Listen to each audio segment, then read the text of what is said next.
Timothy పత్రిక 1వ అధ్యాయము 15వ వచనం. పాపులను రక్షించుటకు క్రీస్తు యేసు ఈ లోకంలోకి వచ్చాను అనే మాట నమ్మదగింది, పూర్ణ అంగీకారానికి యోగ్యమైనదే ఉంది. అటు వాటిలో నేను దేవునిస్తాను. ఈరోజు లోకంలో ఉన్న మానవ జీవితాల గురించి ఆలోచన చేసినట్లయితే ఎక్కడ చూసినా ప్రతి వారి జీవితం కూడా చాలా భయంకరమైన పరిస్థితుల్లో ఉంది. వేదన, శోధన, ఇబ్బంది, ఎన్నో భయంకరమైన పరిస్థితులు ఉన్నాయి ఎక్కడ చూసినా కూడా. దాని గురించి యెషయా 1వ అధ్యాయము 3-4 వచనాలు ఒకసారి చూస్తే,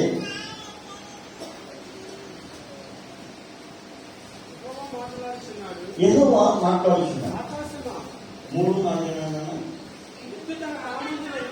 ఎద్దు తన కామందుని ఎరును, గాడిద తన సొంతమని దొడ్డి తెలుసుకున్నాం. ఇశ్రాయేలుకు తెలియలేదు, నా జనులు యోచింప. పాపిష్టి జనమ, దోషభరితమైన ప్రజలారా, దుష్ట సంతానమా, చెరుపు చేయి పిల్లలారా, మీకు శ్రమ. వారు యెహోవాను విసర్జించి ఉన్నారు, ఇశ్రాయేలు యొక్క పరిశుద్ధ దేవుడు దూషితులు. ఆయన విడిచి తొలగిపోయి ఉన్నారు, నిత్యము తిరుగుబాటు చేయొచ్చు. మీరు యుద్ధము పట్టబడుదురు. ప్రతి వాడు నడినెత్తిన వ్యాధి కలిగి ఉన్నాడు. ప్రతి వారికి ఉండే బలహీనమైన అధికారం మొదలు తల వరకు స్వస్థత కొంచెమైనను లేదు. ఎక్కడ చూసినా గాయములు, దెబ్బలు, తగ్గిపుండు, అవి పెట్టబడలేదు, కట్టబడలేదు, తైలంతో మెత్తన చేయబడలేదు. మీ దేశము పాడైంది, మీ పట్టణాలు అగ్నిచేత కాలిపోయింది. మీ ఎదుటనే అన్యులు మీ భూమిని తినేస్తూ ఉన్నారు. అన్యులకు తప్పించే నాశనం వలె అది పాడైపోయింది. చాలు ఏం స్తోత్రం. ఇది ఒక యెరూషలేము మాత్రమే కాదు, ప్రపంచం అంతా కూడా ఇలాగే ఉంది. ఎందుకు ఇలా ఉంది, దీనికి కారణం ఏంటని చూసినట్లయితే, మనుషులకు చెప్పి విసిగిపోయిన దేవుడు ఆకాశానికి గురించి చెప్పాడు. ఏమని చెప్పాడంటే, ఆకాశం ఆరంభించు, భూమి చెవియెత్తు అన్నాడు. ఎందుకు ఆకాశానికి భూమి చెప్పాలంటే, ఆకాశం నుంచి ఎంతైనా, వర్షమైనా, గాలైనా ఈ భూమి ప్రారంభిస్తాడు. ఆకాశం నుంచి ఎండ లేకపోతే భూమి ప్రారంభించలేదు. దేవుడిస్తాడు. కనుక ఈ ప్రకృతి సస్యశ్యామలంగా ఉండాలి అంటే, ఈ ప్రకృతిని సస్యశ్యామలం చేసే సూర్యకిరణాలని ఈ ఆకాశాన్ని పరిపాలన చేసే ఈ నాలుగున్న సూర్యుడు, చంద్రుడు, నక్షత్రాలు ఇవన్నీ కూడా. కనుక ఆకాశవాసులకు ఆకాశానికి ఆయన చెప్తున్నాడు, ఆకాశం ఆనందించు, భూమి చెవియకు. నేను పిల్లలను పెంచాను, పెద్దవాళ్ళని చేశాను, కానీ వారిని అందరికీ తిరగబడ్డారు అన్నారు. ఎందుకు తన కామం ఎవరో తెలుసు, గాడితో అతనికి ఉన్న స్థానం తెలుసు, కానీ నా ప్రజలకు తెలియదు. వారు పశుపాయి, వారికి జ్ఞానం లేదు అని చెప్పాడు. ఆ కారణం చేత ప్రతివాడికి ఉండే బలహీనమైంది, ప్రతివాడు కూడా నడినెత్తి వ్యాధి కలిగి ఉన్నాడు. ఎక్కడ చూసినా శరీరంలో మనకి గాయాలు వచ్చినప్పుడు, లేకపోతే పుండ్లు వచ్చినప్పుడు మన పరిస్థితి మనం చూస్తాం.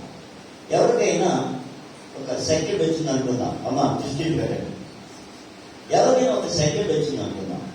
ఈ సెకండ్ ఏం చేస్తుందంటే, చేతికి వచ్చింది కదా, చెయ్యి బాధపడుతుంది లేదు, మొత్తం చెయ్యంతా బాధపడుతుంది.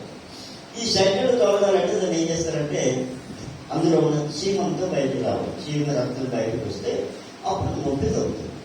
దేవుని ఇస్తారు. కొన్నిసార్లు ఈ గడ్డల్ని ఆపరేషన్ చేస్తూ ఉంటారు. కొన్ని చాలా భయంకరంగా కూడా ఉంటాయి, కొన్ని ఆపరేషన్ కూడా చేస్తూ ఉంటారు. కొన్ని ఇళ్ళలో సూర్యుడు దింతుడు లాగేసి చీమి లాగేస్తూ ఉంటారు.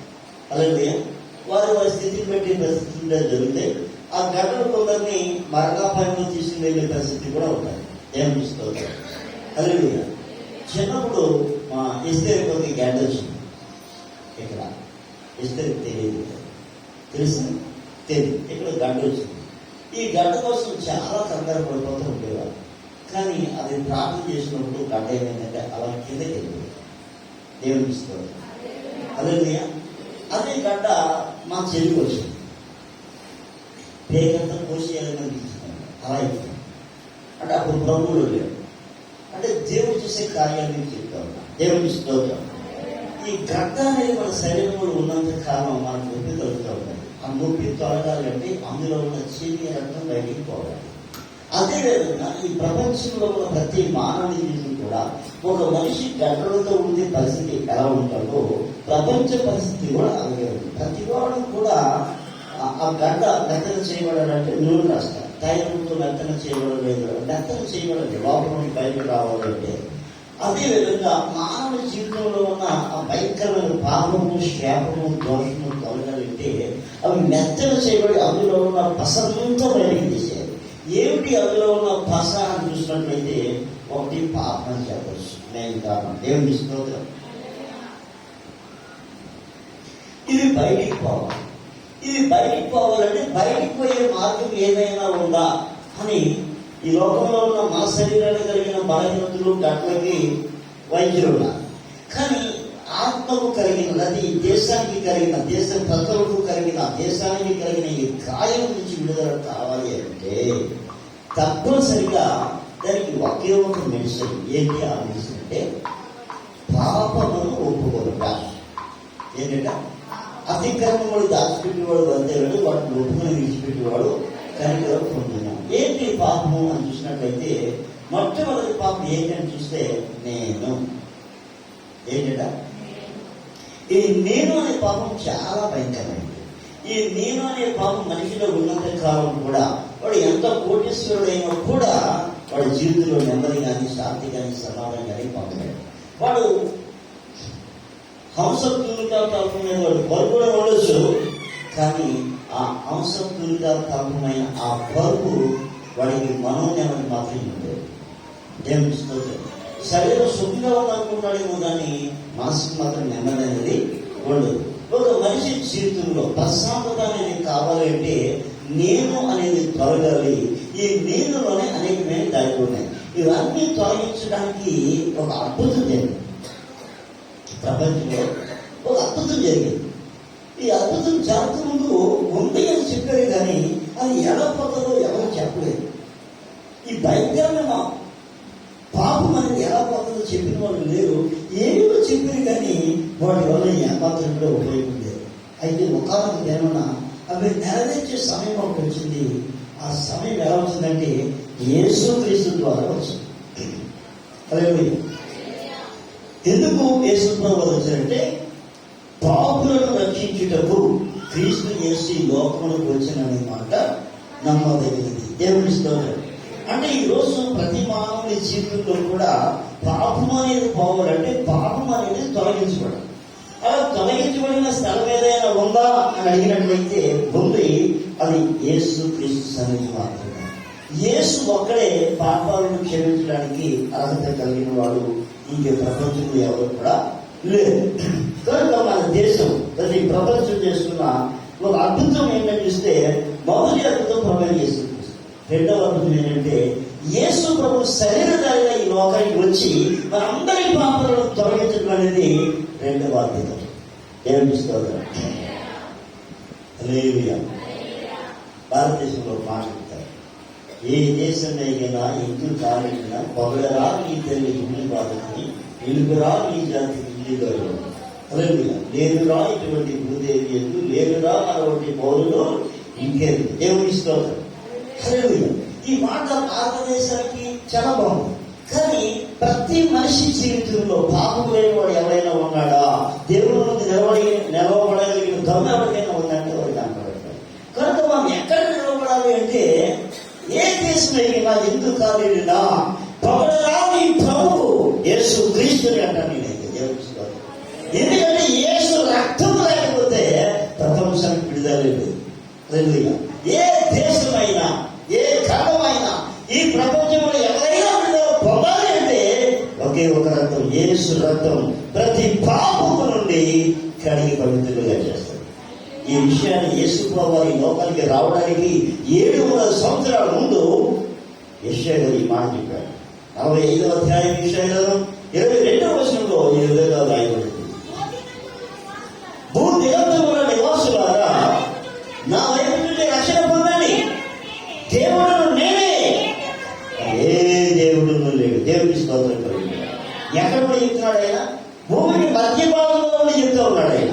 భూదిగంత నివాసులారా, నా చుట్టూ ఈ భూమిలో ఎంతమంది ప్రజలు ఉన్నారో వారందరూ కూడా రక్షణ పొందాలంటే నన్ను చూడండి. దేవుడును నేనే, మరి ఏ దేవుడును లేడు. దేవుడికి స్తోత్రం. అంటే ఈ ప్రపంచానికి దేవుడు ఎంతమంది అంటే ఒక్కడే. దేవుడికి స్తోత్రం. దేవుడు ఒక్కడే. హల్లెలూయా. ఎవరిని అడిగినా, ఏ మేధను అడిగినా, ఏ జ్ఞానిని అడిగినా వారు చెప్పే సమాధానం ఏంటంటే దేవుడు ఒక్కడే. స్తోత్రం. దేవుడు అనేక ఉండొచ్చు, కానీ దేవుడు అనేవాడు ఒక్కడే. ఆ ఒక్కడే దేవుడు మనం తెలుసుకోవాలి అంటే ముందు ఆయన మాట మనం వినాలి.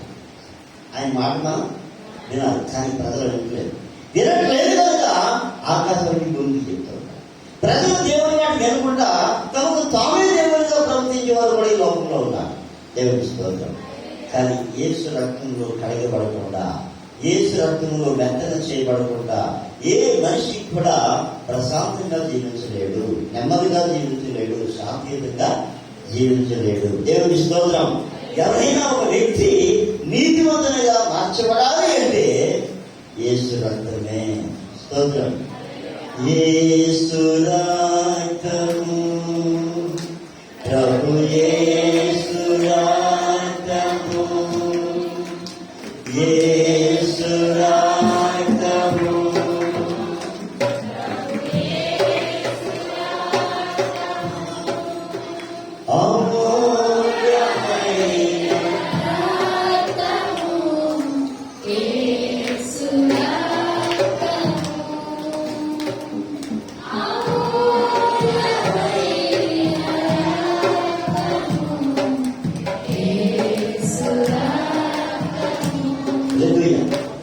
యేసు రక్తంలో ఉన్న శక్తి ఎంత అంటే, యేసు రక్తం కొరకు ఆవిడ పాడుపడి జనాలు ఉల్లు చేస్తుంది. ఎవరంటే ఆవిడ ఒక సినిమా పాటలు పాడే స్త్రీ లేక, కానీ యేసు రక్తం పాడుపడి చేసింది అంతగా పాటడానికి ఎవరైనా ఒక సినిమా పాటలు పాడేది. ఏమిస్తుంది అంటే యేసు రక్తంలో ఉన్న శక్తి ఎవరినైనా మగవారిగా చేస్తారు. గట్టిగా యేసు రక్తం ప్రతి వారిని కూడా ఏం చేయగలదు? కడగగలదు, పవిత్రులుగా చేయగలదు. దేవునికి స్తోత్రం. అందుకే యెషయా భక్తుడు అంటాడు, మొదటి అధ్యాయం, యెషయా మొదటి అధ్యాయము,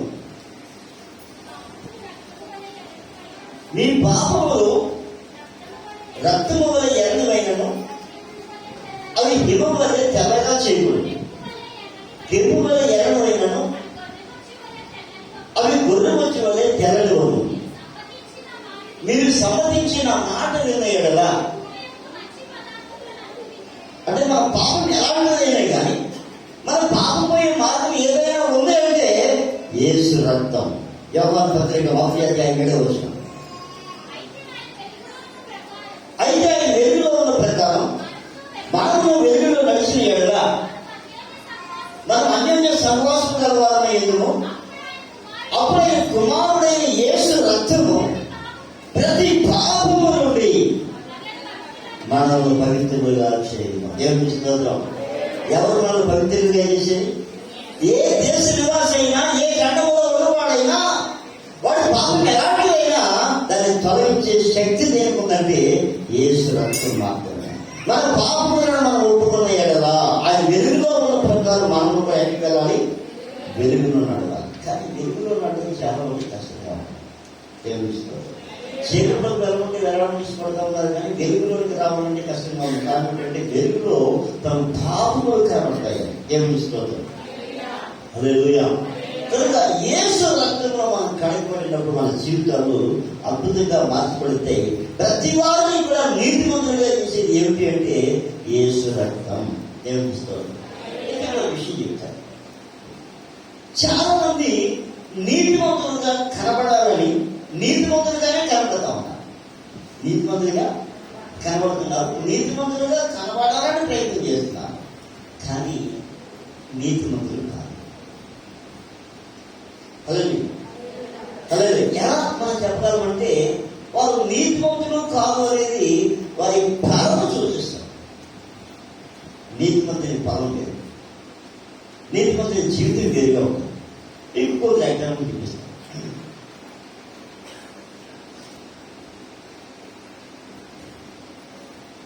మార్క్స్ వార్త 10వ అధ్యాయం 17వ వచనం ఒకసారి, లూకాసు వార్త 18:9-10. ఎవరు ఏం చేయగలిగితే ఆయన బయలుదేరి మార్గమున పోవుచుండగా ఒకడు పరిగెత్తుకుని వచ్చి ఆ ఇద్దరిని మోకాళ్ళు సద్భక్తుడా నిత్య జీవానికి వారసుని కావడానికి నేనేం చెయ్యాలి అన్నాడు. యేసు నన్ను సత్పురుషుడని ఎలా చెప్తున్నావు? దేవుడు ఒక్కడే కానీ మరి ఎవరు సత్పురుషుడు కాదు. చాలా ఒక వ్యక్తి యేసయ్య దగ్గరికి వచ్చాడు. వాడు వచ్చే ఉద్దేశం ఏంటంటే వాడు తనను తాను నీతిమంతుడిగా కనబరుచుకోవాలని వచ్చాడు. ఎలా కనబరుచుకోవాలని? నీతిమంతుడిగా కనబరుచుకోవాలని వచ్చాడు. మంచిది, అందరూ కూడా నీతిమంతులుగానే ఉండాలి. వచ్చి ప్రభు అడుగుతున్నాడు, ప్రభా నేను నిత్య జీవానికి వెళ్ళాలి, పర్వతానికి వెళ్ళాలి, ఏం చేయమంటావు అని అడిగాడు. యేసు ప్రభు చాలా కామంగా ఆజ్ఞలు పాటించాలి అని చెప్పారు. ఆజ్ఞలను ఏ ఆజ్ఞలు పాటించాలి? యేసు ప్రభు వాసుగా చెప్పుకొని వచ్చారు. ధర్మశాస్త్రంలో ఉన్న పదార్థం చెప్తుంది. కూడా ఒక మాట చెప్పాడు, ఇవన్నీ కూడా నేను బాల్యం నుంచి పాటిస్తున్నాను. ఎప్పటి నుంచి? బాల్యం నుంచి కూడా. రే నాన్న నా వైపు చూస్తూ ఉంటాను, నా వైపు చూస్తూ ఉంటాను, నేను బాల్యం నుంచి పాటిస్తూ ఉన్నాను అన్నాడు. అంటే చిన్నప్పటి నుంచి కూడా వాళ్ళ అమ్మ నాన్న మరి ఎంత మంచివారు, మరి వారు సండే స్కూల్ కూడా వెళ్ళేవారేమో. దేవుని స్తోత్రం. బోధ అనేది చిన్నపిల్లల నుంచి కూడా ఉంటారు. దేవుని స్తోత్రం. సండే స్కూల్కి మన మాత్రమే కాదు, ముస్లిమ్స్ కూడా వెళ్తారు. తెలుసా నీకు? ముస్లిమ్స్ వెళ్ళరు. అదండి నిజంగా వారు వెళ్ళేటప్పుడు వాళ్ళు బాగా ఎన్ని చూస్తే వారు మిస్ చేసుకుని చాలా బాగా ఉంటుంది. అదే వాళ్ళు కూడా వెళ్ళి అక్కడ విషయం నేర్చుకుంటుంటారు. చిన్నపిల్లలు బాగా అవసరం, ప్రతి వారికి బాగా అవసరం. చిన్నవారైనా పెద్దవారైనా ప్రతి వారికి కూడా తమ దేవుని బాగా అవసరమైంది. కనుక మరి చిన్నప్పటి నుంచి వాళ్ళ అమ్మా నాన్న నేర్పించారేమో. అప్పుడు అంటాడు చిన్నప్పటి నుంచి ఎవరైనా పాటిస్తున్నాడు ప్రభావం. ఎప్పటి నుంచి? చిన్నప్పటి నుంచి. దేవుని స్తోత్రం. మన పిల్లలు చెప్పగలరా? నేను చిన్నప్పటి నుంచి చేస్తున్నాను, బాగా చెప్పగలరా? స్తోత్రం. ఇంకా నాకు వెళ్ళిపోదా అంటే ఆయన ఉద్దేశం ఏంటి? నేను ఆల్రెడీ తీసుకున్నాను, నేను ఆల్రెడీ ఇంకేముంది ఆయన లైఫ్లో ప్రభుని అడిగింది, తనకు తాను నీతిమంతులుగా కనబరుచుకోవాలి. ప్రభు ఇవన్నీ చెప్పిన తర్వాత నేను అది కూడా చిన్నప్పటి నుంచి చేస్తున్నాను ప్రభు అన్నాడు. అయితే నీ కొబ్బడి కోరికలు కావాలి. ఏనాడైనా నీ కొబ్బడి కోరికలు కావాలి. ఏంటి కోరిక? నీ కొన్నవారిని అమ్మేసి పేదవారికి ఇచ్చేసి నీవు నన్ను వ్యాపించు. నీ కొన్నవారిని అమ్మేసి పేదవారికి ఇచ్చేసి నన్ను. ఏంటి ఏమో పర్వం అంతే కదా. నేను అక్కడికి వెళ్తున్నా. పర్వతం వెళ్ళిన వాడికి లోక సంబంధం లేదు, శరీరాన్ని అత్యంతం చేయకుండా లేదు. కనుక నీ గుణం ఏమైనా ఇచ్చే మన వదిలే, నేను వెళ్తాను, నేను వెళ్తాను. కానీ ఈ మాటలు వాడి చేస్తాను, ఈ మాటలు వాడి ఇష్టపడ్డాడు, శ్రమ పడ్డాడు. అలా కాకుండా ఒరే బాబు నీకు దానం చెయ్యి, మంత్రాన్ని మీరు ఖర్చు పెట్టు అంటే వాడు దర్జాగా చేసి ఉండేవాడు. కానీ అన్ని విడిచిపెట్టంటే చాలా కష్టం. మనం కూడా ఏసైనా చెప్పాడు, అన్ని బాగా ఉన్నాయి. ఇంకొకటి కొద్దిగా ఎంత కొద్దిగా నేను దాన్ని విడిచిపెట్టాను. నేను విడిచిపెట్టేవాడే అన్ని బాగా ఉంటాయి. నేను కూడా నన్ను అన్ని కూడా అది విడిచిపెట్టేవాడే ఆయన మాటలను నేర్చుకున్నాం. ఆయన మాటలను నేర్చుకోవడం అంటే మీరు సమర్థించిన మాట విన్న ఎడల భూమి యొక్క మంచి పదార్థములన్నీ కూడా మీరు అనుభవిస్తారు అన్నాడు. ఏమన్నాడు? మన నీ పేరు సోనియా. ఆ అమ్మాయి అసలు నుంచి పడాలి. ఒకసారి వాక్యంలో కలుగుతుంది, జ్ఞాపకం ఉంచుకోవాలి. చదివే మీరు సమ్మతించి నా మాట వినేయడం మీరు భూమి యొక్క మంచి పదార్థములను అనుభవిస్తారు. దేవుని స్తోత్రం. అంటే ఈ భూమి నుంచి వచ్చే ప్రతి ఆహారం కూడా మంచివన్నీ కూడా ఎవరు అనుభవిస్తారంటే ఆయన మాట విన్న వారు అనుభవిస్తారు. దేవుని స్తోత్రం. అంటే అన్ని తాజా, అన్ని ఫ్రెష్గానే ఉంటాయి. దేవుని స్తోత్రం. హల్లెలూయా. మరి వినకపోతే మీరు తిరుగుబడిని ఎడలా కట్టుకుని పాల్గొంటారు. పోస్ట్ మాత్రం వెళ్తారు. అనుకోని చావు చేస్తారు. ఎందుకు? కారణం ఏంటి? రెండు మాటలు ఆయన దగ్గర నుంచి వచ్చాయి. నువ్వు నా మాట విను, నువ్వు బ్రతుకుతావు. నువ్వు బ్రతుకు బ్రతుకు బ్రతుకు అని చెప్పాడు ఆయన. స్తోత్రం. అంటే ఆయన మాటకి ఏం చెప్తుంది? అన్ని మేలే. కానీ వినకపోతే హల్లెలూయా. వీడు నీతిమంతుడుగా కనబరుచుకోవడం వచ్చాడు. యేసయ్య అన్నాడు, రా నేను వెళ్తున్నా, నేను అక్కడికే వెళ్తున్నాను. కానీ నేను వెనక్కి లాగేవి ఉంటాయి. నేను వెనక్కి లాగేవి మనల్ని కూడా నిజమైన క్రైస్తవుడిగా ఉండకుండా వెనక్కి లాగేవి ఉంటాయి. అదేంటో మనం తీసుకోవాలి. మీరైనా నేనైనా, నేను కూడా వేరే కాదు. నిజంగా మీతో చెప్తున్నాను. నేను కూడా నాలో మైనస్లు ఉంటాయి. నేను కూడా వాటిని ఏం చేయాలి? అలా ఎన్నో విడిచిపెట్టడానికి ఎంతో టైం పడుతుంది. వెళ్ళాలి. చచ్చే ముందు అన్ని కడగవాలి. ఏమిస్తారు? హల్లెలూయా. హల్లెలూయా. కొన్ని కోరికలు నాకు చాలా ఎంతగా ఉంటుంటాయి. నేను ప్రభువుని అడుగుతున్నాను, ప్రభు ఇష్టమైన నాకు సహాయం చేయండి. ఏమిస్తారు? హల్లెలూయా.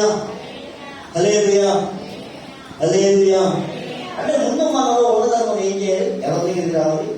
ఆయన బాగా గట్టిగా స్తోత్రం చెప్తున్నాను. వీరికి పర్వం ఎలా ఉంది? ఎవరితో రావాలన్నారా? తీసుకెళ్ళమని ఏసై చెప్పాడా? నేను ఎక్కడికి వెళ్తున్నా? ఫాలో మీ ఏమన్నాడు? ఫాలో మీ, నన్ను వెంబడించు. ఏసయ్య మన నుంచి కోరేది ఏదైనా ఉందంటే నన్ను వెంబడించు. చదవండి 4:19 మాట.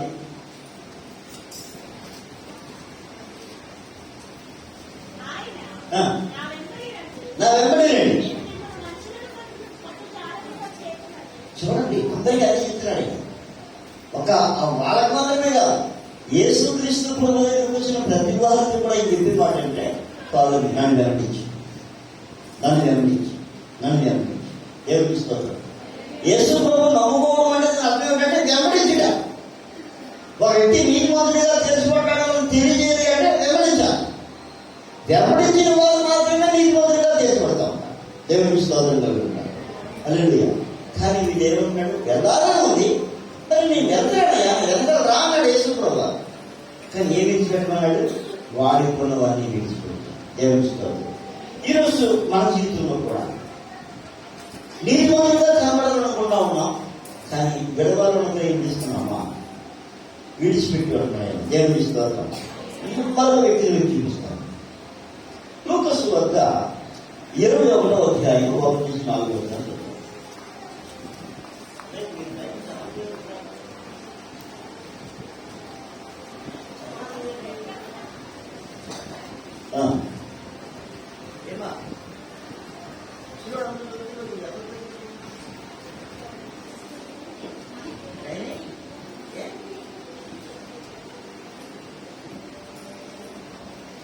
నువ్వు కూడా చదవాలి.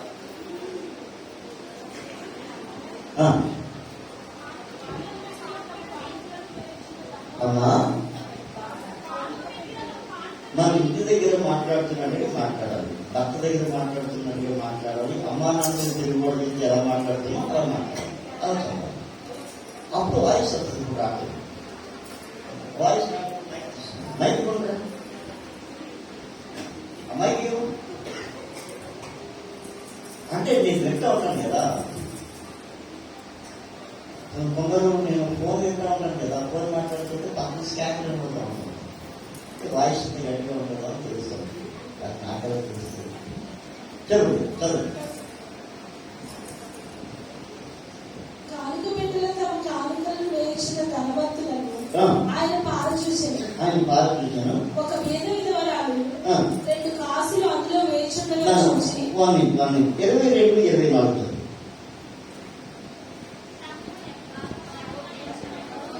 తమలో ఎవడు గొప్పవాడుగా ఎంచబడునో అని వివాదము వారిలో పుట్టగా ఆయన వారితో ఇట్లా నేను అన్ని జనులలో రాజులు వారి మీద ప్రభుత్వం చేయదు, వారి మీద అధికారం చేయవారు ఉపకారులు అనబడదురు. మీరైతే అలాగే ఉండరాదు. మీలో గొప్పవాడు చిన్నవాడి వలెను అధిపతి పరిచారకుని వలెను ఉండవలెను. ఒకసారి తెలుగులో మాట్లాడుతున్నా నాకు అర్థమయ్యేగా.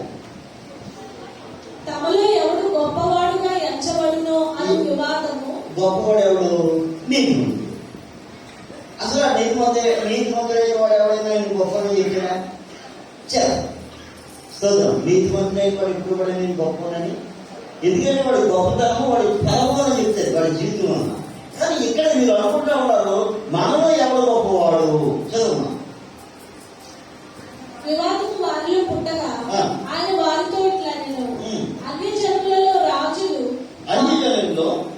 వారి మీద ప్రభుత్వం చేయుదురు, వారి మీద అధికారం చేయవారు. అన్య జనులలో రాజులు ప్రభుత్వం చేస్తారు. ఎవరి మీద? ప్రజల మీద. కానీ నిజంగా దేవుని ప్రజల మీద ఎవరు అధికారం చేయాలి? దేవుడు అధికారం చేయాలి. వారి మీద అధికారం చేయవారు ఉపకారులు అనబడతారు. మీరైతే అలాగే ఉండొద్దు. మీలో గొప్పవాడు చిన్నవాడి వలెను. నన్ను అంటే ఎవరు గొప్పవాడు అంటే నేను అంటాను నీతిమంతుడే గొప్పడు. గొప్పవాడు కాదు. ఎవరు నీతిమంతుడే వాడి గొప్పడు. ఆ నీతిమంతుడైన వాడు గొప్పవాడైన వాడు ఇప్పుడు కూడా నేను నీతిమంతుని చెప్పుకోడు. వాడి పాలన వాడి క్రియల వల్ల తెలియదు. ఏం చూసుకోవాలి కనుక మీరు నీతిమంతులుగా ఉండాలి అంటే ఏమనడం వల్ల చిన్నవాణి వలెను. ఏం చూసుకోవాలి? అధిపతి పరిచారకునిగా. అధిపతి ఎలా ఉండాలంట? పరిచారకునిగా. ఏం చూసుకోవాలి? అధిపతి ఎలా ఉండాలి? అధికారి లేదు. నువ్వు అధిపతి వ్యక్తిని పరిచారకుడిగా ఉండాలి. ప్రజలకు సహాయకుడిగా ఉండాలి. ప్రజలకు సహాయం చేసేవాడిగా చేసేదానిగా ఉండాలి. స్తోత్రం. ఎవరైనా గొప్ప వారిని చెప్పించుకోవాలంటే వారు ఏమారుకోవాలంట? పరిచారకుడుగా. దేవుని స్తోత్రం. పరిచయం చేయడం ఉద్దేశం ఏంటి? తమకు తాము తగ్గించుకోనుట. తమకు తాము మేము ఆ పని అయితే చేయమండి. బాత్రూంలో ఎవరు కడుగుతాడండి? అది మా పని కాదండి. అదో పని అది పాస్గా కూడా అడుగుకోవాలి. అవునా? నిజమే. ఒకసారి ఒక మీటింగ్ జరుగుతూ ఉంటే మీటింగ్లో ధైర్యం బాత్రూమ్ వాష్రూమ్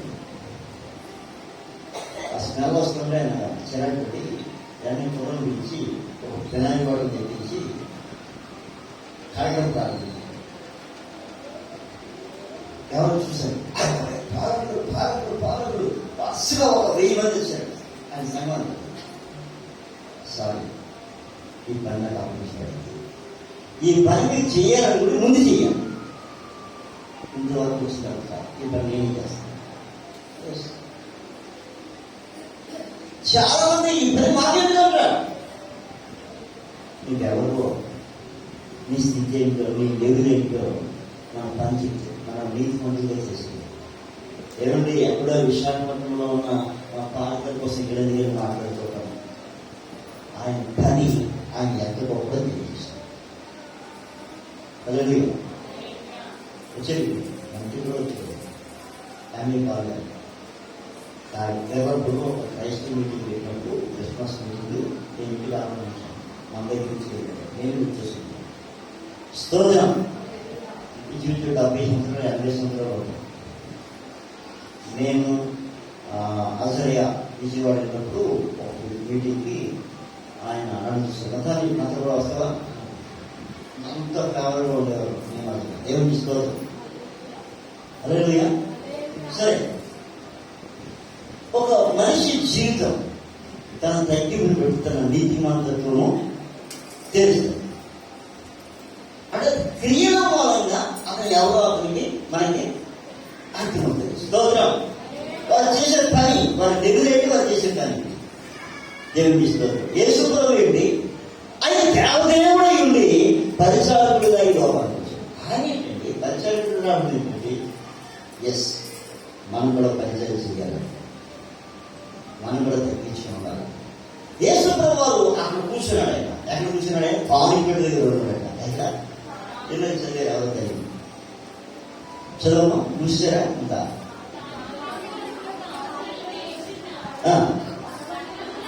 ఇంట్లో చదవడా?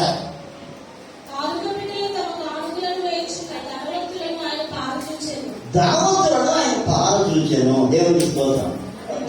తప్పకుండా పాలు చేస్తారు. వారు దేవుడి తగ్గట్టుగా వారేస్తారు. వారు దేవుడి తగ్గట్టుగా అంటే అందరూ వేయలేరు. అందరూ వారి ధనవంతులైనా వారి కెపాసిటీ ఉన్నా అందరూ వేయలేరు. స్తోత్రం. కొన్ని కార్డులు నాకు చాలా సంతోషాన్ని కలిగిస్తూ ఉంటాయి. ఎందుకంటే ఆ నోటి చాలా మా ఎవరు తీసుకొచ్చి ఇది ఏమైనా చెల్లిద్దా చెప్పండి. శుద్ధం పక్కనే అది ఎందులో చూసినా అక్కడే ఉంది. ఎందుకంటే చాలా ఎవరు పట్టారు. స్తోత్రం. అదే అంటే వాళ్ళు ఎంత ధనవంతులో మనం చూపిస్తూ ఉంటారు మన యొక్క దేవుడికి స్తోత్రం. యేసు ప్రభువు అక్కడ కూర్చున్నారట. ఆయన చెప్పారండి, కానీ ఆయన బాగా చూస్తున్నాడు. సంఘం ఎలా ఉండాలో చూద్దామని అందరూ వెళ్ళి చూసాడు. కానీ ఒక పేద విధవరాలు ఉన్నాడు. చూడండి ఆయన ఎంత మైండ్ పెట్టుకున్నాడు. ఒక పేద విధవరాలు వేసాడు. వాళ్ళని చూసాడు. స్తోత్రం. చూసి ఉన్నాడు ఆయన. ఈమె వీళ్ళందరికంటే ఎక్కువ వాళ్ళు వేసినాడు. ఎక్కువేసిందా తన జీవనం అంతా వాటి అందరూ ఉన్నవాడు తను కలిగిన దాని నుంచి ఇచ్చాడు, కానీ లేనిది తను పొందేసి వేసే చూస్తున్నాడు.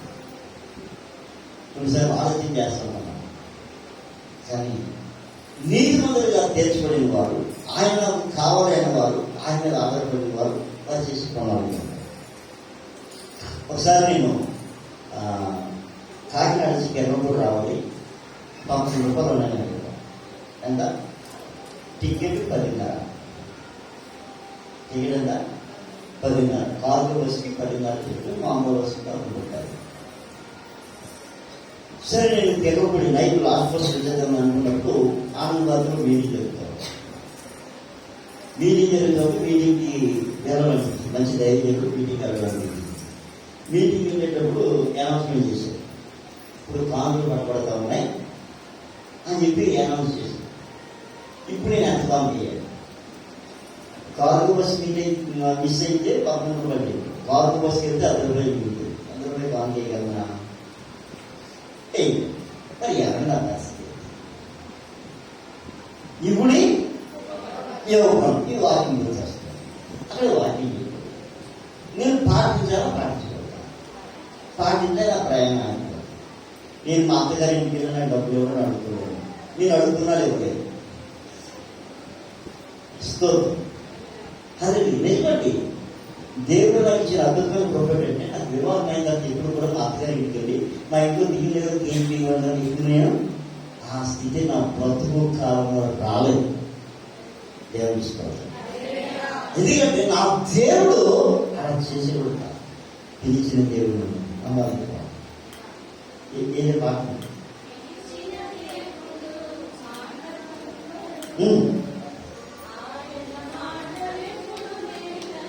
పాడమా? పిలిచిన దేవుడు చేయనిరుగడు, ఆయన సేవకులను సిద్ధపరచను. పిలిచిన దేవుడు చేయనిరుగడు,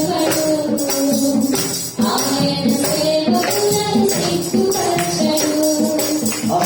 సేవలంటే మాస్ గారా? ఆయన నన్ను ప్రతివారు ఆయన పిలిచేయండి. ప్రయాసపడి బాగా వచ్చిన సమస్త జగన్నారా నా దగ్గర రండి, నీకు విశ్రాంతి ఇస్తాను. చెప్పాడు. పిలిచిన దేవుడు మరొక మాట చెప్పాడు, నేను సాత్వికుడిని, దేవాసం కలిగిన వాడిని కనుక మీరు మీ మీద నా కాడి ఎత్తుకొని నా దగ్గర నేర్చుకోండి అన్నాడు. ఏం నేర్చుకోవాలి? ఆయన కలిగిన సాత్వికాన్ని నేర్చుకోవాలి, ఆయనకు కలిగిన ధ్యాన మనసు నేర్చుకోవాలి. ఏమిటైనా ధ్యాన మనసు? ఆయన దేవుడు అయి ఉండి, జగదక్షుడు అయి ఉండి, సర్వోగాన్ని కలుగు సృష్టికర్త అయి ఉండి ఒక పరిచారకుడిగా ఈ లోకానికి వచ్చాడే. ఒక ధ్యాన మనసు కలిగి ఆయన లోకంలో జీవిస్తూ ఆయన ముఖం మీద ఉంది, నేను కొట్టుకోవాలి ఏదో చెప్పాలా ఉన్నారే. ఆయన తెలియదా? సముద్రాన్ని గతించిన దేవుడికి, చనిపోయిన వారు లేవనెత్తిన దేవుడికి కొట్టిన వారు ఎవరు తెలియదా? స్తోత్రం. కానీ ఏమైనా దేన మనసు, దేవుని స్తోత్రం. మరి ఆయనకే దేన మనసు అవసరం అయితే మరి మనకు ఒక మాట హిబ్రీ ఉన్నది, ఆయన కుమారుడయ్యుండియు తాను పొందిన శ్రమ వలన విధేయత నేర్చుకునేను. అంటే ఒక మానవ జీవితంలో, ఒక దేవుని మీద జీవితంలో విధేయత అనే మనకు రావాలంటే క్రైస్తవ జీవితానికి శ్రమ అనేది ఒక ట్యాలెంట్. శ్రమ అనేది, శ్రమ లేకపోతే క్రైస్తవుడు ఏంటండి? దరిద్రం. క్రైస్తవుని సుఖరాశం కాదు ఇది. శ్రమ రావాలి. నా నిమిత్తము జనులు నిన్ను నిందించి హింసించి నీ మీద అబద్ధముగా చెడ్డమాటలు పడినప్పుడు మీరు ధన్యులు, సంతోషించి ఆనందించండి, పరలోకమందు మీ పరలో అయిపోతున్నాను. నేను కొట్టిన వారిని చంపేస్తాను అనలేదు ఆయన.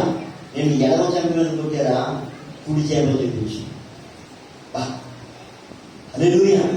అది దేనత్వం అవసరమా? అవసరమే. దేవుడు ఎలా ఉండాలని చెప్తున్నాడు. దేవుడు కలిగిన మనసు మనం కలిగి ఉన్నప్పుడు ఈ ప్రపంచంలో సాధించలేదు లేదు. హల్లెలూయా. గాంధీ గారు అందుకనే హింసతో కాదు, సాత్వికులు ధన్యులని బైబిల్ మత్తయి 5వ అధ్యాయం తీసుకున్నాడు. దేవుడి స్తోత్రం. మన జీవితంలో కూడా ఏమి ధన్యత అంటే సాత్వికం. యేసుప్రభు ఎవరు? ఆయన సాత్వికుడు. దేవుడి స్తోత్రం. మనం కూడా ఎవరనుకుంటున్నాడు? ఆయన సాత్వికుడిగా. ఎప్పుడు సాత్వికుడిగా మాట్లాడు? అతను సాత్వికుడా కాదని ఎలా తెలుస్తుందంటే అతను నీతి మంత్రిత్వము. దేవుడి స్తోత్రం. అతను నీతి మంత్రుడు ఆయన చెప్పాలి కదా, అది క్రియలు అతను ఎవరో తెలియజేస్తారు. మనం కొన్నిసార్లు ఎవరినైనా ఎవరయ్యా అంటే ఎంత డ్రైవర్లే అంటే ధైర్యం ఎందుకు గర్తించాడో వాడికి అర్థం కాలేదు. అంటే ఏం నేర్చుకుంటాడు? ఏమిస్తుంది? చాలా మందికి గర్తించడం ప్రేమించాలని వదిలిపెట్టుకోవాలి. కానీ బైబిల్లో భయంకరం మాట, పగవాడు లెక్కలేనండి, ప్రేమించేవాడు గాయపరుస్తాడు. నువ్వు బాగున్నాలని కాకపోతే నిన్ను గర్తించాలి, నువ్వు బాగున్నాలని గర్తించాలి. నువ్వు నాశనం అయిపోతే నేను గర్తించాలి, విశ్వాసం వాళ్ళకి కానీ అన్నాడు. కానీ నేను ఆలోచించే దేవుడికి వ్యాసాన్ని అవుతాను. అప్పుడు నేను ఏం చేయలేను? తప్పుని తప్పుగా చూపించాలి. గట్టిగా హల్లెలూయా, హల్లెలూయా. సరే, మరొక పక్కన మాట్లాడుతాం. చదువుమా. ఆయన పాలు చూసినప్పుడు, ఆ పేరు వివరాలు చూసినప్పుడు అందరికంటే ఎక్కువ తన కొనడాన్ని ఇచ్చింది. దేవుడు ఈరోజు మనం అడుగుతా ఉంటాం, నీ కొన్న మాట ఇవ్వగలవా? ఇది ఎగ్జాంపుల్.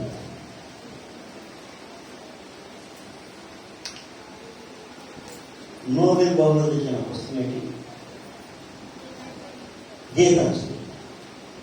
గీతాంజలిలో మాట ఏంటంటే, ఒక బిచ్చిగాడు ఊరి మీద అడుగుకుంటూ ఉంటాడు. అడుగుకుంటూ ఉన్న ఆ బిచ్చిగాడు తన దరిద్రాన్ని ఒక రోజు రాత్రి పడుకుని ఆలోచిస్తాడు. ఏంటి నాకు ఈ దరిద్రం, నా బతుకంతా దరిద్రమైనా, ఎప్పుడు అడుగుతానేమైనా, ఈ దేశాన్ని పరిపాలన చేసే రాజు గొప్పడని చెప్తారు, ఎందుకు గొప్పడైనప్పుడు నేను అడుగుతానని నా బతుకం అడుగుతానేమైనా ఆలోచన చేస్తాడు. అటువంటి సమయంలో ఒక చాటింగ్ కనబడుతుంది. ఏంటి చాటింగ్ అంటే, రాజు కలుస్తున్నాడు. అది మనం వాడుతూ ఉంటాం కదా, రాజు రాజు వస్తున్నాడు ఆయుధముగా, యేసు వస్తున్నాడు, యేసు వస్తున్నాడు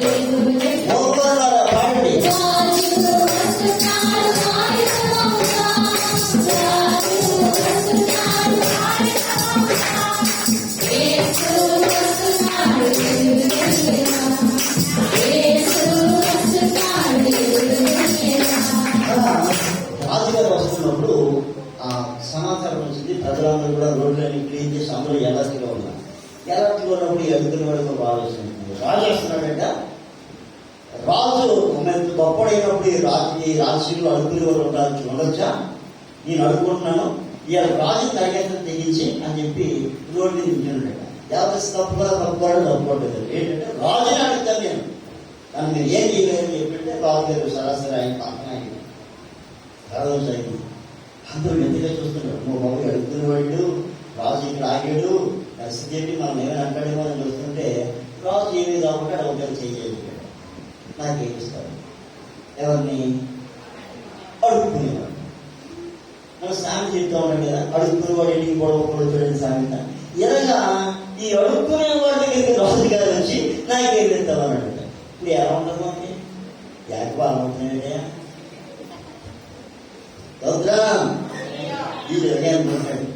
ఈయనే అడుగుతే నువ్వునైతే నాకేం అడుగుతే నువ్వు అని రాజుని అనుకుంటూ, సరే గడియారు కదా అని చెప్పి ఈ అడుగుకునేవాడికి కూడా మనసు ఉన్నాడు. ఆ బియ్యం సంచులు చెయ్యకి ఒక గింజ, ఇక్కడ గింజలో పీస్ అన్న, ఆ పీస్ ఇచ్చాడట. అంటే బియ్యం మొక్క రాజు పట్టుకుని వెళ్ళిపోయి. ఇది సాయంకాలం ఆ సంపాదన వెళ్ళి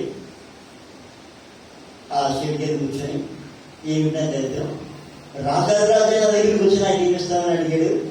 ఇంతవరకు రాజు అని చెప్పి నా దరిద్రం పోవాలనుకున్నాను, కానీ దరిద్రం పోవైతే నా బతికే దరిద్రం అని చెప్పి సంచి బియ్యం పోసుకున్నామని వచ్చి బియ్యాన్ని తిరిగిపెట్టాడు. అప్పుడు తల పెరుగుతున్నాడు. ఏంటంటే బంగారు గింజ. అది ఎంత గింజ ఇచ్చాడో ఒక గింజ పెరుగుతున్నాడు. అది మొత్తం శ్రీనాథుడు. ఒక్క బియ్యం గింజ ఇస్తే ఒక బంగారు గింజ ఇచ్చాడు. ఆయన నేను ఎంతో దౌర్భాగ్యుని, రాజంతటి వాడు నా దగ్గరకు వచ్చి నాకు ఏమిస్తామంటే నేనేస్తాను కదా, నేను సంపాదండి ఎంత బాగుండేది, అది బియ్యం ఇచ్చేది ఎంత బాగుండేది, నా బియ్యం అన్ని బంగారం అయిపోయి కదా అని ఏమిస్తాను. ఏమిస్తుంది అనుకునేవాడికి ఏం ఆలోచన వచ్చింది? రాజాదిరాజుకి నేను బియ్యం చేస్తే నాకు బంగారం ఇచ్చాడు, నా బియ్యమన్నీ రాసిస్తే అన్నీ అయిపోయి కదా. స్తోత్రం. ఈరోజు మనం అడుగుతా ఉన్నాడైనా, నాకేమిస్తావు? చర్చికి ఫ్యాన్ ఇస్తాను బాబా, దయచేసి ఇస్తాను బాబా, అదే ఏది ఇవాళ ముగ్గురు మొగుడు పడితాను ఇస్తాను బాబా, తులబా చెత్తలు చెప్తా ఉన్నా. ఆయన అడుగుతా ఉన్నాడు, నీ హృదయం నాకు ఏమడుగుతున్నాడు? నీ హృదయం ఏంటి? స్తోత్రం. సమస్మానా నా కుమారుడా, నీ హృదయం నాకు అంతే. దేవుడు మరణించుకోవాలి, మనం ఏంటి బాగా కాదండి, మీ హృదయం నాకు ఇవ్వండి. రాతి గుండె మీరు తీసేసి మాంసపు గుండె ఇస్తానంటున్నాడు. మన రాతి గుళ్ళు కానీ ఎలా మారుతాడట? మాంసపు గుండెగా. హల్లెలూయా. పాటలో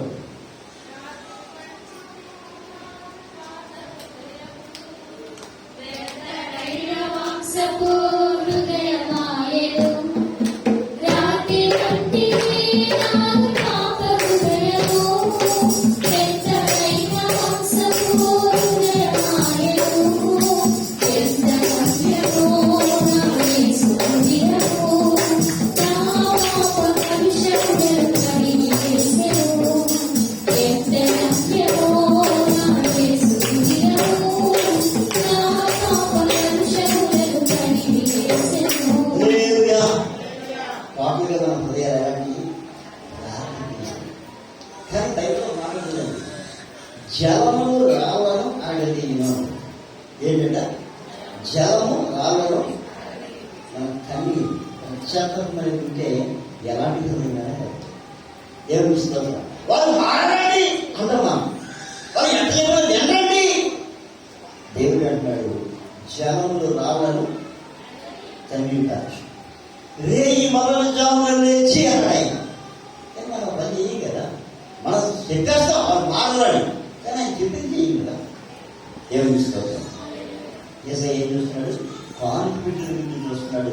వీళ్ళందరూ కలిగిన దాంట్లో ఇచ్చారు కానీ ఈయన తనకున్నదాన్ని, అంటే ఎవరామే నీతి మంత్రురాలు. ఏమి చూస్తాం? ఇక్కడ ఈ విషయం మర్చిపోయింది. నేను అక్కడికి వెళ్ళాను కదా, కాన్ చేయాలి కదా, ఇప్పుడు ఆలోచిస్తున్నాను. వెంటనే వచ్చి బాగా వచ్చింది దగ్గరికి వచ్చి సంచుకొని ఈ 11 రూపాయలు వేసి నా లైఫ్లో మర్చిపోయాను. అందేశాను. ఇప్పుడు నాకేం లేవు, శాంతి కలిగింది. ఇప్పుడు నేనేం చేయాలి?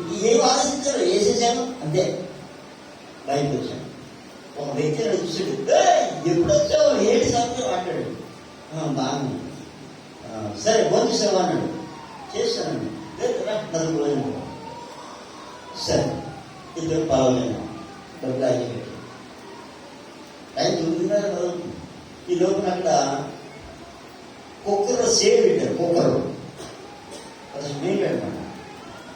కుక్కర్ సేల్ బాగుందా అని తీసుకెళ్ళి 950 రూపాయలు పెట్టి కుక్కర్ వాడు అంట. అది కాక సైకిల్ తీసుకున్నాను 50 రూపాయలు జేబులో పెట్టి బస్సు తెచ్చి ఎంత ఇచ్చాను? ఏం ఆకాశం అవుతానండి. హల్లెలూయా హల్లెలూయా. ఏం చేస్తున్నాడు? నీ హృదయం, నేను నీతిమంతుడితో. నువ్వు ఎలా ఉన్నావు? నీతిమంతుడిగా తీర్చబడ్డావా? తీర్చబడి ఇంటికి వెళ్తా ఉన్నావా? వినేసి వెళ్తా ఉన్నావా? వినేసి వెళ్ళిన వారు నీతిమంతులుగా కనబడాలనుకునేవారు వినేసి వెళ్తా. చదవనమాట లూకాసు వార్త చదవండి. తామే నీతిమంతులమని తమ నమ్ముకొని అందరికీ దొరికిందామా?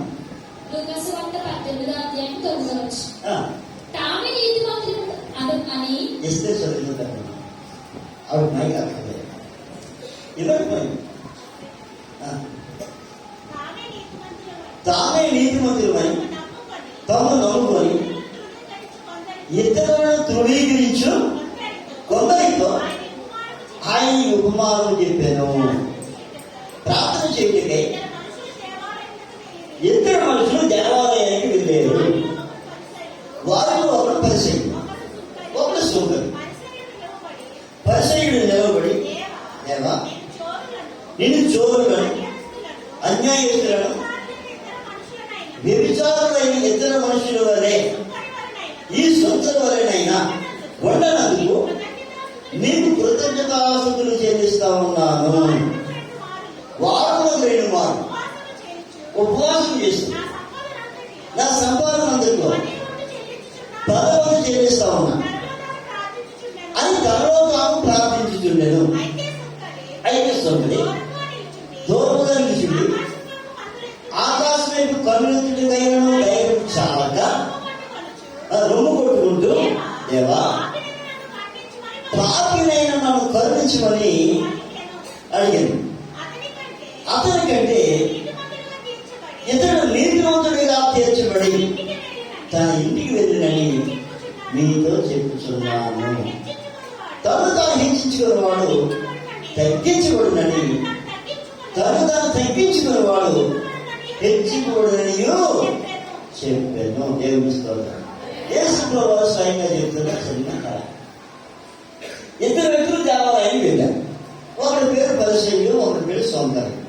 పరిసయ్యుడు అనేవాడు ధర్మశాస్త్రాన్ని ఆశ్రయించేవాడు, వారానికి 2 దినాలు ఉపవాసం ఉండేవాడు, అన్నింటిలో దశభాగం ఇచ్చేవాడు. వాడు గురించి వాడు చెప్పుకుంటా ఉన్నాడు, అయ్యా వారానికి 2 రోజులు నేను ఉపవాసం ఉంటా ఉన్నాను.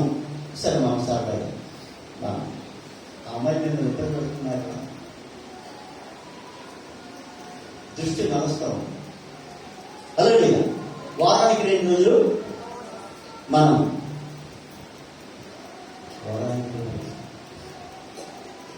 లేదా శుక్రవారం కూడా ఏంటమ్మా? ఏమిటి యేసయ్య ఎవరిని కంటున్నాడు? శుక్రవారం జనవారా కూడిరండి అని పిలిచినట్టుగా పిలిపించుకోవాలా? వారంలో 2 రోజులు కనీసం శుక్రవారం, ఆదివారం తెలియదు కదా, ఆదివారం దేవుడి స్తోత్రం. వాడు వారానికి 2 దినాలు ఉపవాసం ఉంటున్నాడు. అన్నింటిలో దశపాలు వస్తున్నాడట. మరి మనం అన్నింటిలో కలిసి కొన్నింటిలో ధైర్యంగా చేయాలి.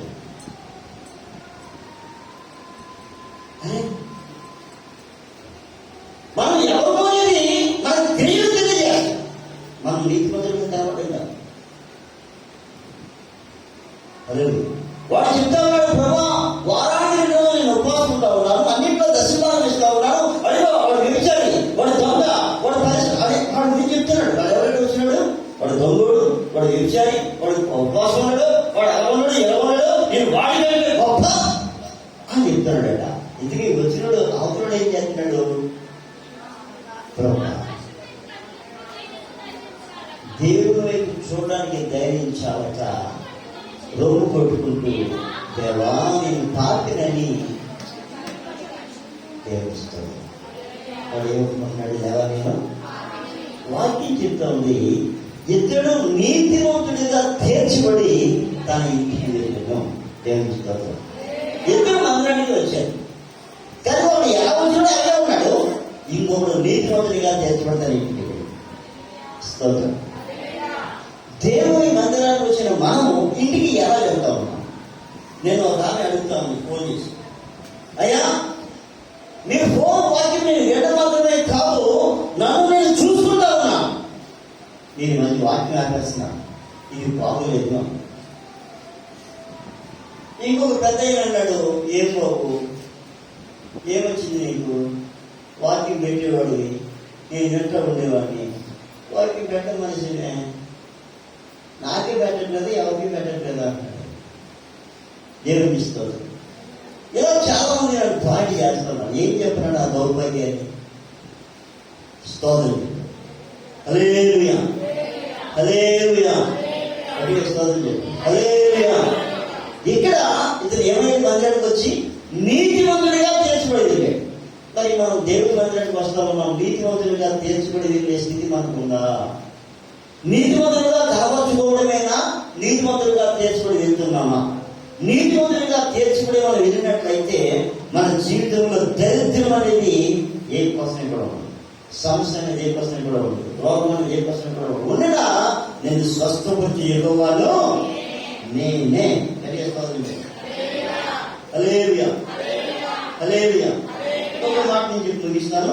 దానియేలు గ్రంథం 6వ అధ్యాయం 8వ వచనం చూడండి. నేను ముగిస్తున్నాను. దానియేలు గ్రంథం 6వ అధ్యాయం 8వ వచనం. మాదీయుల యొక్క పారసీకుల యొక్క పద్ధతిని అనుసరించి దేవునికి స్తోత్రం. చాలండి. బైబిల్ గ్రంథంలో దానియేలు గురించి మనందరికీ బాగా తెలుసు. దానియేలు ఒక బానిసగా వచ్చాడు, కానీ దానియేలు రాజులో ఉద్యోగం పొందాడు. ఉద్యోగం మాత్రమే కాకుండా ఇంకా హై రేంజ్ తీసుకుని వెళ్ళిపోయాడు రాజుగారు దానియేలు. ఇది ఊళ్ళో ఉన్న వాడికి నచ్చలేదు, ఆ పొరుగులో ఉన్న వాడికి నచ్చలేదు. ఈడెవడో బానిసగా వచ్చాడు, మామూలు అధికారిగా ఉంటా ఉన్నాడు, వీడిని ఎలాగైనా వీళ్ళు కప్పులు పట్టుకోవాలి అని చూస్తున్నారు. వాళ్ళు చాలా ప్రయత్నం చేశారు, వీళ్ళు లోపాలు ఏమున్నాయి అని చెప్పి చాలా ప్రయత్నం చేశారు. కానీ దానియేలు దేవుడి దగ్గరికి వచ్చిన దగ్గర నుంచి కూడా, మహారాజు దగ్గర ఉద్యోగం వచ్చిన దగ్గర నుంచి కూడా ఎంతోమంది ఏ లోపాలు కూడా ఇంకా కనపడట్లేదు. వాళ్ళు ఆలోచించారు, ఇంకెందులో లోపాలు కనపడట్లేదు, మరి ఎలాగా దానియేలుని పక్కకు లాగేయాలి. మేము నీతిమంతులుగా ఉండాలి. మరి ఎవరుగా ఉండాలి? నీతిమంతులుగా ఉండాలి. వీళ్ళు సమూహంగా రాజుగారి దగ్గరికి వచ్చారు. సమూహంగా, మహారాజా మీకు ఒక విషయం చెప్పాలనుకుంటున్నాం, మాదీయుల పారసీకుల పద్ధతి చెప్పిన ఒక శాసనం చేయాలి, ఆ శాసనానికి మీ సంతకం కావాలి అని అడిగారు. ఏంటో ఏం కావాలి అని వీళ్ళకి అర్థమైంది. ఏ విషయం అర్థమైందంటే దానిలో ఎక్కడ తప్పుడు కానీ దేవుని విషయంలో తప్పులు దొరికేస్తాం. దేవుని విషయంలో అంటే దేవుని విషయంలో తప్పులు దొరకడం ఏంటి? దానియేలు వారి దేవుని తప్ప ఇక ఏ దేవునికి నమస్కారం చెయ్యడు. మన దేశంలో ఉన్నా కూడా మన దేవునికి నమస్కారం చెయ్యడు. దానియేలు ఖండితంగా ఉన్న విషయం తెలుసు. ఇప్పుడు రాజుగారికి ఏం నచ్చదు? రాజుగారు పూజించే దేవుడిని ఎవరు పూజించాలి? దానియేలు కూడా పూజించాలి. అది చట్టం, అది వాళ్ళ చట్టం. కానీ దానియేలు ఏం చేయడు?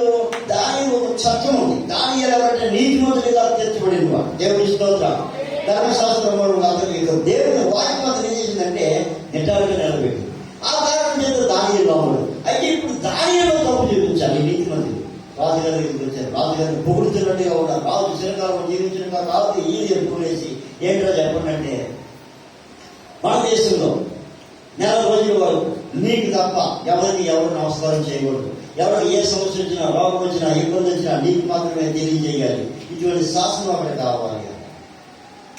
ఓకే కానీ పెట్టేది సంతకం పెట్టేది. రాజు సంతకం పెట్టేటంటే ప్రపంచం అంతా కదా, రాజ్యం అంతా కూడా. దేవుడికి స్తోత్రం. ఇప్పుడు చాటు వేయబడింది. అయితే దాని అనుకున్న అలవాటు ఏంటంటే ఎలాంటి పరిస్థితులైనా, ఏ పరిస్థితులైనా ఇంటికి వెళ్ళి ప్రార్థన చేసుకోవడం అలవాటు. కాబట్టి దాని నీతిమంతుడు, నీతిమంతుని జీవితం ఎప్పుడు ఎలా ఉంటుంది? ఏదో ఒక మోగిని ప్రార్థన చేసుకోవాలి. ఎందుకంటే బ్రతికే దేవుడు. దేవుడి అంటే ఎలా అవుతుందో ఇస్తున్నాం అనుకున్నాము. అలాగే ఎవరు మోహంలో బతుకుతామో ఆయన పట్ల భయం తగ్గి లేకపోతే మనం బ్రతికి అర్థమే కదా. ఒక్కరు పదులు బతుకుతారు, మనం బతుకుతాము. కానీ మనకు వేడు దేవుడు తన స్వరూపంలో తన కోరిక చెప్పిన మనం పుట్టించాడు కనుక ఆ దేవుడిని భయపడిన మనం ఆయన ప్రార్థించాలి. ప్రభా నా జీవితాన్ని తీర్చిదిద్దని యేసయ్యా, ఈ రోజు నేను క్షేమంలో ఉన్నానంటే నీ కృపయ్యా, దాని ఏదో ప్రార్థన చేస్తాను. కరుపులు తెరిచాడు, చేతులు పైకి ఎత్తాడు, దేవాలయం తిరిగి ప్రార్థన చేస్తాను. ఏదో కావాల్సింది ఏంటి? దాని ఏదో దేవుడికి ప్రార్థన చేయడం తప్పు. ఏం తప్పు? ఇది చాలా మంది చెత్త జనాలకు ఏం తప్పంటే సువార్తను ప్రకటించే తప్పు అంటున్నారు. ఇలా మతమే ప్రకటిస్తున్నారు. మతమే తగ్గడ మతం ఏంటి? అసలు మతం ఉండేవాడు అర్థం కాదు. బైబిల్ మతం కాదు. యేసయ్య నేనే మార్గము, సత్యము, జీవము అన్నాడు ఆయన. ఒక వ్యక్తి మార్పు చెందని దేవుడు కోరుతా ఉన్నాడు. కానీ మతం మారడు యేసయ్య వారు అర్థం కాదు లోకానికి. మతం అంటే ఏంటో వాళ్ళకి తెలియదు. దేవుడికి స్తోత్రం. దానియేలు పట్టుకున్నారండి, రాజుగారి దగ్గర తీసుకుని వచ్చారు. ఇదిగో నీకు తప్ప ఎవరికి నమస్కారం చేయదని చెప్పావు, చట్టం పెట్టావు. కానీ ఇతను దేవుడికి దండం పెడుతున్నాడు. ఎవరికి దండం పెట్టాలి? నీకు దండం పెట్టాడు. ఎవరికి దండం పెడుతున్నాడు? వీడి దేవుడి దండం పెట్టడం తప్ప ఎవరికి చెప్పారట? మనిషి చెప్పాలట. మనిషి దేవుడా, మన సమస్యలు తీర్చాడట, మనిషికి చెప్పాలట. ఈరోజు లోకమాగే ఏడుస్తాం. మనుషులు దేవుడు అంటారు, మనుషులకు దండం పెడతా ఉన్నారు. కానీ దానియేలు మనుషులకు దండం పెట్టేవాడు కాదు, దేవునికి దండం పెట్టేవాడు. ప్రతి క్రైస్తవుడు, రోషం కలిగిన ప్రతి క్రైస్తవుడు కూడా వాడు దేవునికి దాసుడిగా ఉన్నాడు. బంగారం. స్తోత్రం. హల్లెలూయా, హల్లెలూయా. దానియేలు పట్టుకొని చెరసలో తీసుకువెళ్ళి సింహాసనంలో వేశాడు. ఏంటయ్యా చేసిన పాపం అంటే, నేను దేవుడికి దండం పెట్టుకుంటున్నాను నన్ను సింహాసనంలో. మరి ఎందుకు దేవుడికి దండం పెట్టుకున్నాను? నా చిన్నప్పటి నుంచి నా రక్తంలో ఉన్నది దేవుడికి దండం పెట్టుకోవడం. నేను చేసిన తప్పేంటి? మరి రాజుగారు చట్టం చేశాడు. రాజుగారితో రాజు మనిషి ఎలా ఉంటాడు? నేను పోతాడు. ఆడి చట్టం లేక కానీ నా చట్టం పాటించాలి కదా. నా దేవుని చట్టం నేను పాటిస్తాను. దేవుని స్తోత్రం. అయితే సింహాసనంలో వేసేశారు. రాజుగారికి నిద్ర పట్టలేదు. రాజుగారికి ఎందుకు నిద్ర పట్టలేదు? ఎలా నేను వాటి ప్రకారం చెప్పండి. భయానికి కారణం లేదని వారు భయపడిపోయి రాజు చట్టప్రకారం చేశాడు. రాజు కానీ భయం కలుగుతాం. పొద్దున్నే వచ్చేసాడు, చీకటితో వచ్చేసాడు. సేవకు కలిగిన దేవుని సేవకుడమైన దానియేలు, నిత్యము నీవు సేవిస్తున్న నీ దేవుడు నిన్ను రక్షింపగలిగినా రాజు చిరకాలము జీవించను కాక. దేవుని స్తోత్రం. శత్రువుని సైతం ప్రేమించగలిగిన, దీవించగలిగిన మనసు క్రైస్తవుడి దగ్గర. దేవుని స్తోత్రం. ప్రజా, నేను నా దేవుడి దృష్టికి నిర్దోషిగా కనబడితే కనుక సేవకులను ఏ హాని చేయకుండా. ఎవరి దృష్టికి? మనం ఎవరి దృష్టికి నిర్దోషంగా ఉండాలి? దేవుని దృష్టి. దేవుని స్తోత్రం. హల్లెలూయా. రాజు చెప్పాడు, దానియేలు ఎదుర్కొంటున్నాడు. ఎవరా భక్తులందరికీ ఎంతమంది ఉన్నారు? అంతమందిని వారి పిల్లలను తీసుకెళ్లి సింహాలను పాడేసి గట్టిగా చదవడం.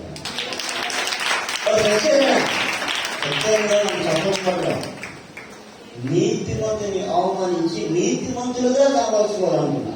మరి ఎలా కనబరుచుకోవాలనుకున్నా? రాజుకి కనబరుచుకోవాలనుకున్నా. కానీ నీతిమంతులుగా ఉన్నవాడు ఎవరు? దానియేలు. నీతిమంతుని జోలికి ఎవరైనా వస్తాయని చూసి ఊరుకునేవాడు. కనుక మనకి మనం నీతిమంతులుగా చేసుకునే కంటే నీతిమంతులుగా మార్చబడడం అనేది ముఖ్యం. అలా మార్చబడ్డాం.